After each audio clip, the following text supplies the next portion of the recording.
Okay, we're back. We're going to finish up our solutions chapter today. If you remember, last time we met with each other, we talked about some units that describe the concentration of a solution. We talked about weight or mass percent.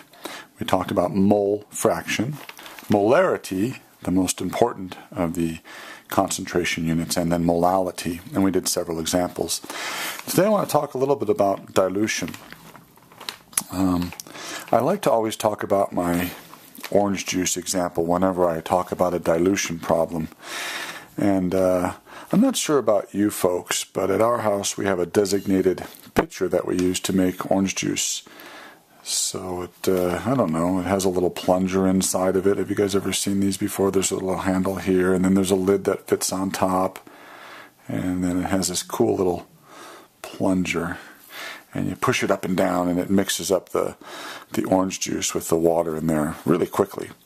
Now, we're not really wealthy at our house, so we have to buy the frozen concentrated orange juice. And if you read the label, it says, you open this can up, a little zip tie right here, you dump it inside your orange juice pitcher, and then after you do that, you add 3 cans of water. And we add 3.5 cans of water at our house. That way you get an extra half glass of orange juice for free every time. But anyway, you add that much water to the pitcher, seal it up, and you plunge up and down on that plunger, and it mixes the orange juice up for you. Now, have you ever thought about this? I don't know how many oranges are in a can of frozen concentrated orange juice. It's probably a lot. But I'm going to make up a simple number. Let's say inside this can there are 10 oranges. Once again, it's probably more than that, but I'm just picking a nice pretty number here. When I unzip that zip tie and pour all the contents of that can into my orange juice pitcher, how many oranges are in there?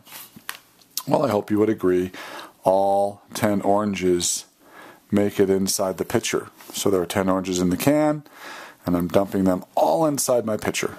Now, I then fill this up with water 3.5 times if you're at my house, and we dump 3 to 3.5 cans of water in here. So after I put the water in there, how many oranges are still inside my pitcher? Did we change the number of oranges? Of course we didn't. We diluted that, didn't we?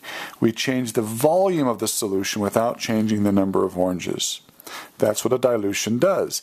You do not change the amount of solute, you simply change the amount of solvent. So that takes us to Smith's magic rule of dilution. I made up that name, Smith's magic rule. The teacher at Cottonwood before me was named Richard Smith. He was my mentor. So in honor of him, I've named this rule after him. Somebody can change it if they want. I don't think anybody really cares.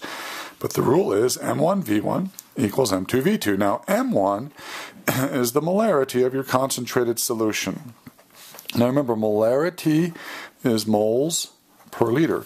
So we have the moles of solute, let's say moles of oranges, per liter of concentrate.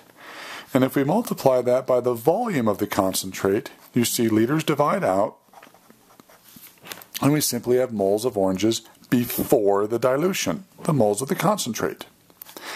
Now, according to this equation, that should be equal to M2V2. Now, M2V2 is the molarity of the diluted solution. Once again, the unit of that is moles per liter times the volume of the diluted solution in liters. Liters divide out, and we end up with moles. So really what this equation is telling us is that the moles of solute, oranges in my example, before the dilution, or in the concentrate, are equal to the moles of solute, or oranges in my analogy, in my diluted solution. Moles before equal moles after. That's where this equation comes from. M1V1 equals M2V2. So, usually when we do a dilution problem, we're solving for one of these 4 variables, and the other 3 are given to us. Let's do a couple of quick examples. We'll do example 10. When we buy hydrochloric acid for the school, we do not buy diluted hydrochloric acid. We buy the most concentrated we can find because it's the cheapest. Now, we never use 12 molar hydrochloric acid in the laboratory. It's much too concentrated. So I will take that concentrated acid, and for your labs I will make dilutions for you. So let's say for a lab I need to make 250 milliliters of a 2.5 molar solution. How would I do that? Well, let's use our magic rule of dilution, and we'll do a little plugging and chugging. M1 is the molarity of my concentrate, 12.0 molar. V1 is the amount that I need. Now, since this value is in milliliters, I'm going to have this value in milliliters, and I'm going to call that X equals M2V2. So I'm making, what am I? 2.50 molar, and I'm making 250.0 milliliters of it. So we simply solve for X. I'm going to pull out my cheat calculator once again, showing you that you don't need to have a nice one for this class. And all you need to be able to do is multiply and divide. So 2.5 times 250 divided by 12 gives me X. To three significant figures, it's 52.1 milliliters. Now what does that mean? Well, it means I need 52.1 milliliters of the 12.0 molar hydrochloric acid. So what I would do is I would get a container. Here's my, well, we'll just make it in a beaker to simplify things. And I would add a little bit of water to that. We always add acid to water, not the other way around. There's a reason for that, and we'll talk about that in class. So I'd put about 100 milliliters of water. And then I would measure out very carefully 52.1 milliliters of my 12 molar hydrochloric acid. So I'll put in 52.1 milliliters of my 12 molar. Okay? And then I would add water to the 250.0 mark. I'd stir it up, and I would have 250 mils of 2.50 molar hydrochloric acid. Then I'd dispense that in those wash bottles that you guys see in the laboratory and that you use. Okay? All right, let's do another problem. Let's find the molarity of a solution when I take 30 mils of a 2 molar solution of sodium sulfate and I dilute it to a volume of 150 mils. So we'll do M1V1 equals M2V2. M1 is my concentrated molarity, 2.0.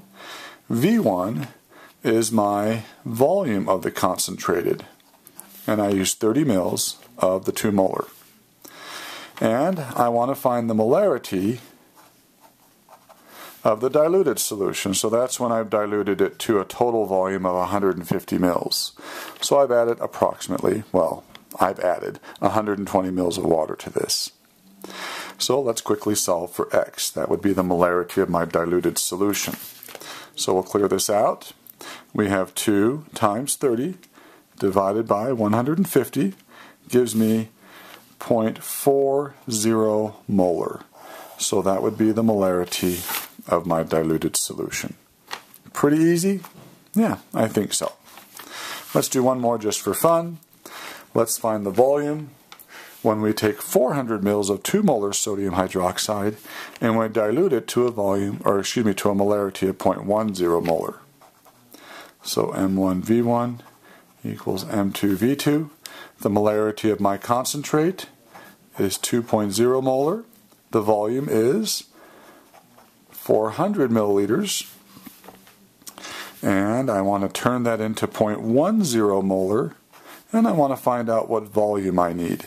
Since this is in milliliters, I'm going to solve for milliliters over here. These units for volume could be liters, milliliters, ounces, quarts. It makes no difference, just so long as the volume units are the same. So let's quickly solve for X.